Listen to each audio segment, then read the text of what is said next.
On this episode, we're going to change some jets in the carburetors. First, I want to talk about this hood. So, a couple of videos back, the hood was off. I disassembled the hood,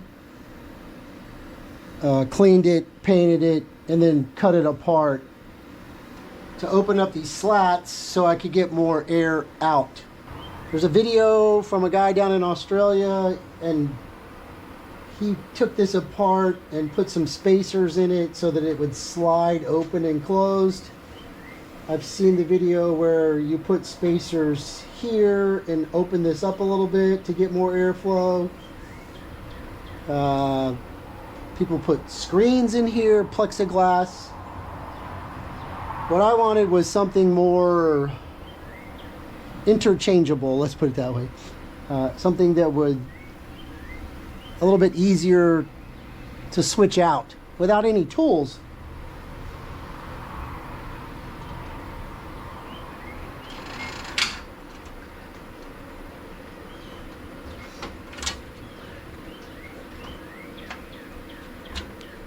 And so I took the panel and I trimmed it up.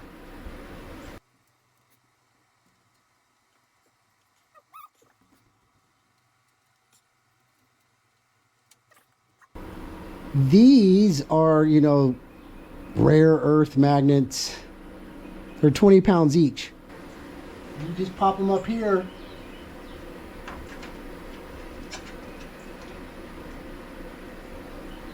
And so on a day like today, when I want to go out and drive, I can just pull these panels off, throw them in the trunk, the boot, and I have open airflow. I get to my destination, there's a rain cloud coming. All I have to do is pop the trunk, get my panel out,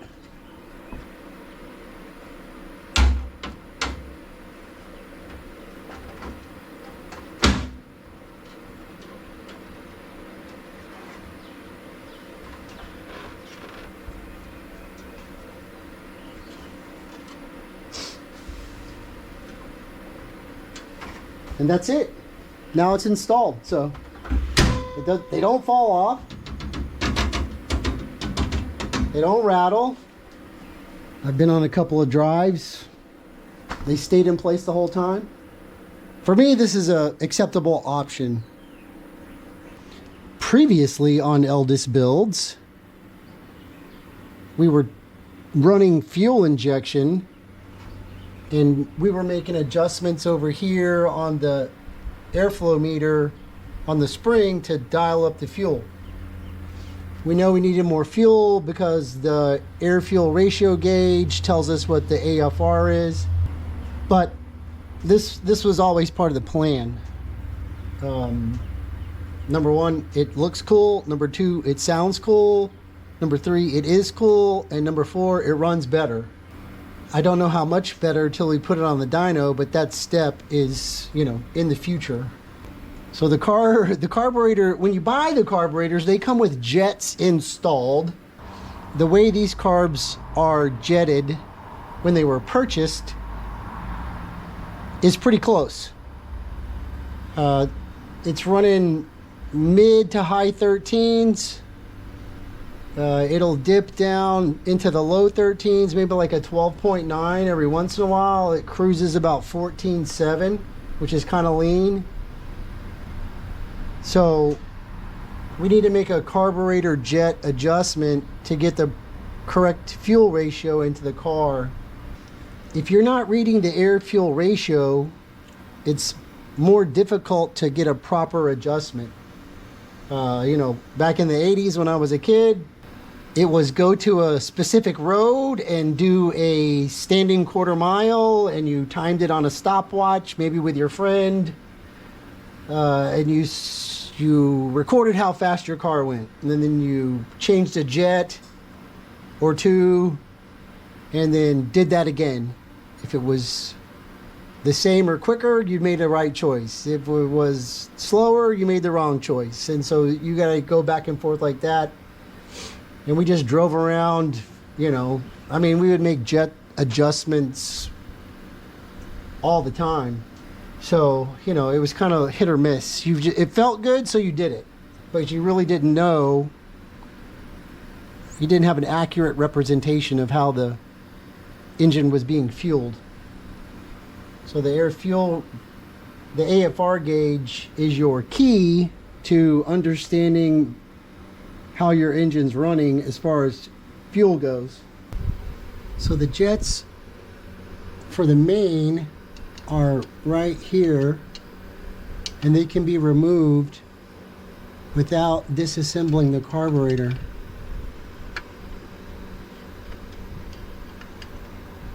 Kind of need a big screwdriver because the slot is so wide. And then to get them out, some needle nose pliers, or, you know, something, some sort of grabber. Need a grabber. There's gas on them, so, you know, no smoking. So there's 3 parts to this main jet. There's the main fuel jet. This is called an emulsion tube, and this is an air corrector. And there's numbers on them, and you have to look close. So this one says 137. The emulsion tube is a F36, and the air corrector is a 180. So what does all this mean? Nothing. Just nothing. Okay.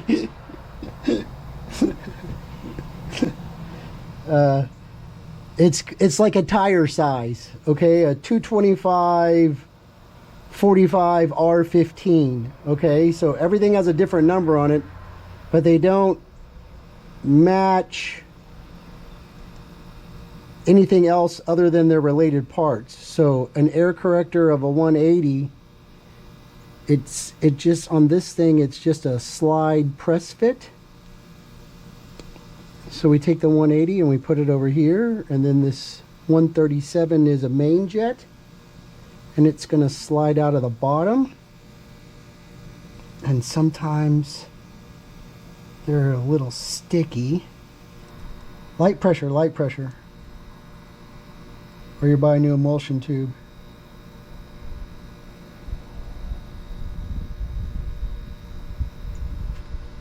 Okay.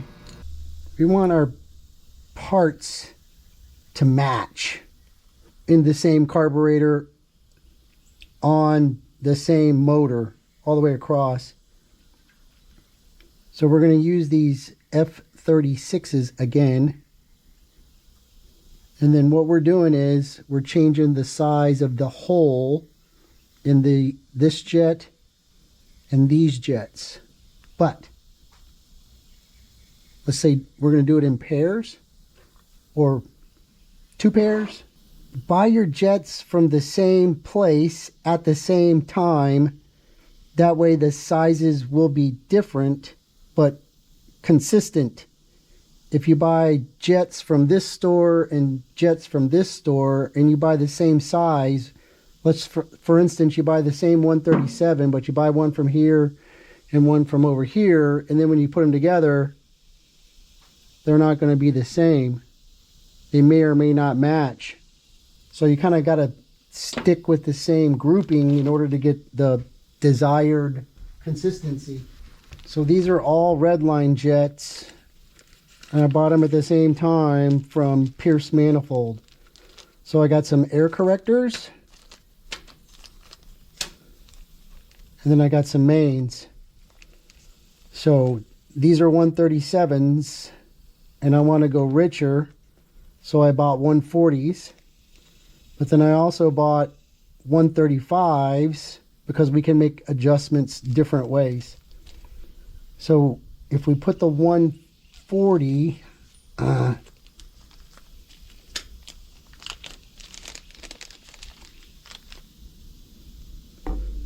next to the 137, see how it's difficult to tell?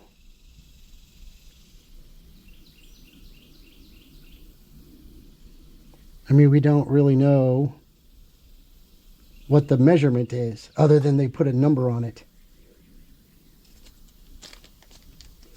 If I take the 135,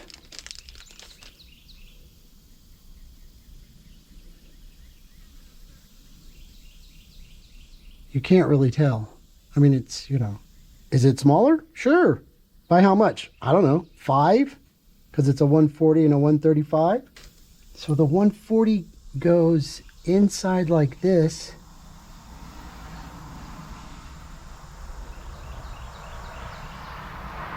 But for starters, I'm putting the 140 on, and then I'm going to put the 180 back on there, because it's the smallest one I have. 140 jet, F36 emulsion tube, and a 180 air corrector. And so then these just go right back in the carburetor, like the same way we took them out, and then it's ready to start. We have to do the other side, the other carburetor as well, so that they match. So for these, since they're the same, it doesn't matter which way they go. They just have to go in up and down. And then they're brass. It's soft. Going into, you know, pot metal stuff. They're kind of hard to cross thread because the threads are so big. And then once you get them into place, just get them with snug.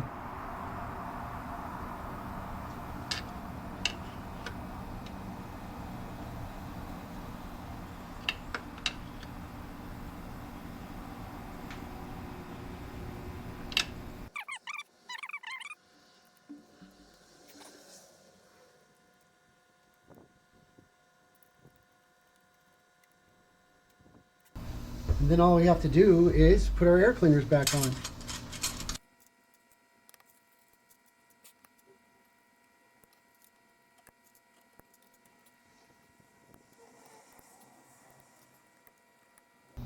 So now what we have to do is drive the car and see what the readings are, and then we know if we need to make any more changes. Changing the jets on the main doesn't affect the idle, because you have a different jet for that. So we can call them circuits or systems. So for these carburetors, the motor runs off of the idle jet until about 2,500 RPM. And then around 2,500, then it switches over to the mains. And so then that's where you're going to notice your difference on your jet changes on your AFR, anything above 2,500 RPM. So that's all we're looking for. So I think let's warm it up, take it for a spin, and look at some numbers. So I'm back from the test run. I didn't film it because you can't see the AFR anyway. Now I'm in the mid 12s under full throttle, all the way up to 6,000. And then cruising, it's 13.8, 14, which you can, you know, manipulate that a little bit. So better, a higher AFR for the cruising speed means better miles per gallon. So I'm not going to make any more changes for now. I'm going to leave the 140s and the 180s, and then we're going to go to the dyno and see what happens. And then we'll go from there, see if we may have to make any other adjustments. Thanks for watching. Y'all have a good day.